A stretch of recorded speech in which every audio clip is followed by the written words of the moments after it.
سماجی کاری 85۔ میں نے کچھ عرصہ پہلے ایک خبر پڑھی تھی جس پر مختصرہ بات کرنا چاہتا تھا۔ اس نے ٹیم کے طور پر کام کرنے کے لیے کام پر ساتھیوں کے ساتھ مثبت انداز میں بات چیت کرنے کی اطلاع دی۔ یہ سمجھنا ضروری ہے کہ اسلام مسلمانوں سے یہ مطالبہ نہیں کرتا کہ وہ تمام لوگوں کے ساتھ مکمل طور پر مل جل کر رہیں۔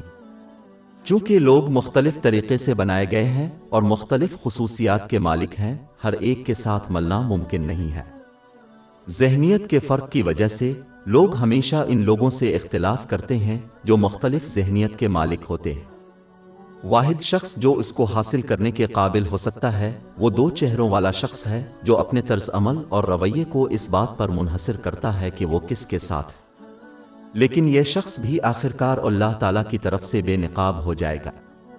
صرف اس وجہ سے کہ ایک شخص دوسروں کے ساتھ نہیں ملتا، اس کا مطلب یہ نہیں ہے کہ وہ انہیں ناپسند کرتے ہیں۔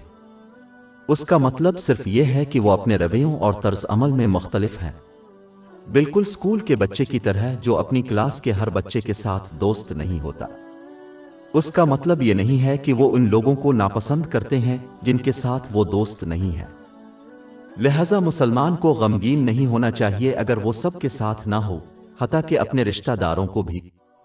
لیکن تمام مسلمانوں پر یہ فرض ہے کہ وہ دوسروں کے ساتھ احترام سے پیش آئیں اور ہر ایک کے حقوق کو پورا کریں، چاہے وہ ان کے ساتھ کیوں نہ ہو، کیونکہ یہ ایک مسلمان کی ایک اہم خصوصیت ہے۔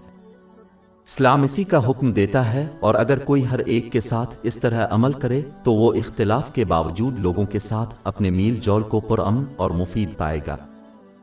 ہماری ویب سائٹ www.shekpod.com پر 400 سے زیادہ مفت e books, audio books, infographics, podcast اور بلاگ دستیاب ہے۔